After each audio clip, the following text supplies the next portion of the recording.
اعوذ باللہ من الشیطان الرجیم بسم اللہ الرحمن الرحیم۔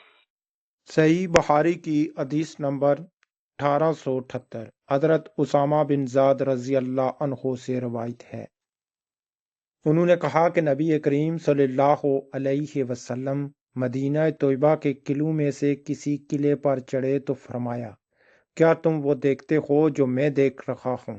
بے شک میں تمہارے گھروں میں فتنوں کے مقامات اس طرح دیکھ رہا ہوں۔ کیا تم وہ دیکھتے ہو جو میں دیکھ رہا ہوں؟ بے شک میں تمہارے گھروں میں فتنوں کے مقامات اس طرح دیکھ رہا ہوں جیسے بارش کا قطرہ گرنے کی جگہ نظر آتی ہے، جیسے بارش کا قطرہ گرنے کی جگہ نظر آتی ہے۔ صحیح بخاری کا باب نمبر 9، مدینہ طیبہ میں دجال داخل نہیں ہو سکے گا۔ باب نمبر 9، مدینہ طیبہ میں دجال داخل نہیں ہو سکے گا۔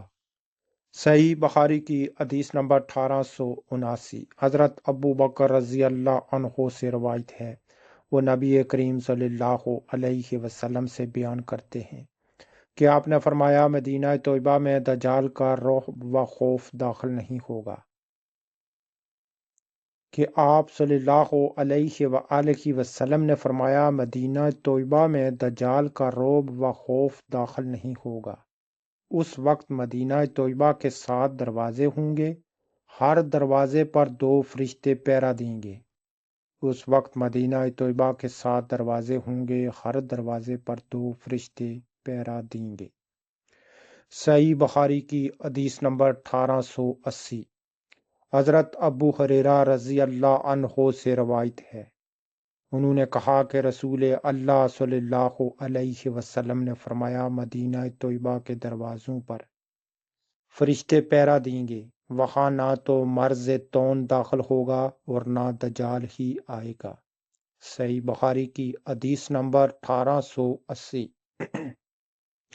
حضرت ابو ہریرہ رضی اللہ عنہ سے روایت ہے، انہوں نے کہا کہ رسول اللہ صلی اللہ علیہ وآلہ وسلم نے فرمایا، مدینہ طیبہ کے دروازوں پر فرشتے پہرا دیں گے، وہاں نہ تو مرض تون داخل ہوگا اور نہ دجال ہی آئے گا۔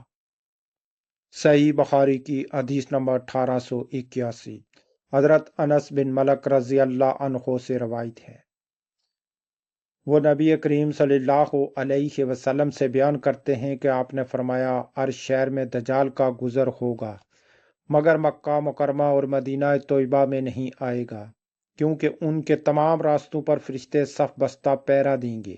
پھر مدینہ طیبہ اپنے مکینوں کو 3 بار خوب زور سے ہلائے گا اور اللہ تعالیٰ ہر کافر اور منافق کو اس سے نکال دے گا۔ پھر مدینہ طیبہ اپنے مکینوں کو 3 بار خوب زور سے ہلائے گا اور اللہ تعالیٰ ہر کافر اور منافق کو اس سے نکال دے گا۔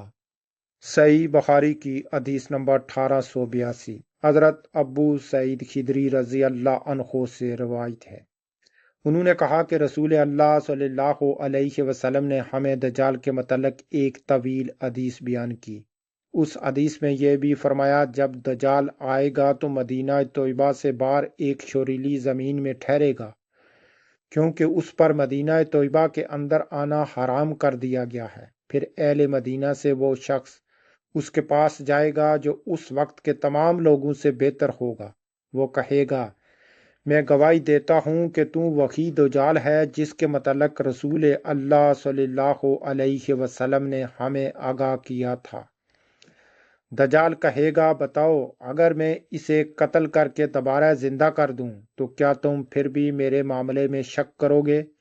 لوگ کہیں گے نہیں، چنانچہ وہ اس شخص کو قتل کر دے گا اور پھر زندہ کرے گا تو وہ شخص کہے گا، اللہ کی قسم، اب تو میں اور زیادہ تیرے حال سے واقف ہو گیا ہوں۔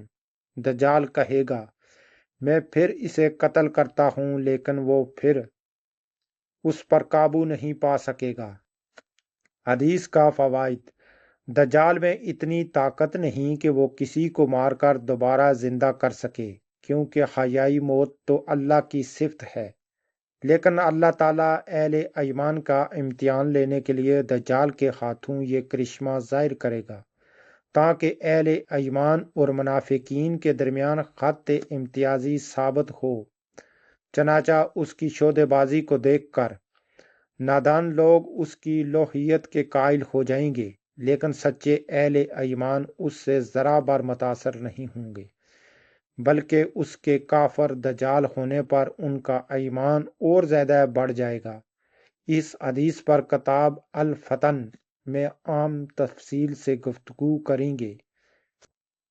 آج کی ویڈیو میں انہی حدیثوں کے ساتھ کلوز کرتا ہوں۔ نیکسٹ میری ویڈیو دیکھنے کے لیے میرے چینل کو لازم سبسکرائب کریں۔ دیجیے مجھے اجازت، ملتے ہیں نیکسٹ کسی دوسری ویڈیو کے ساتھ۔ خدا حافظ۔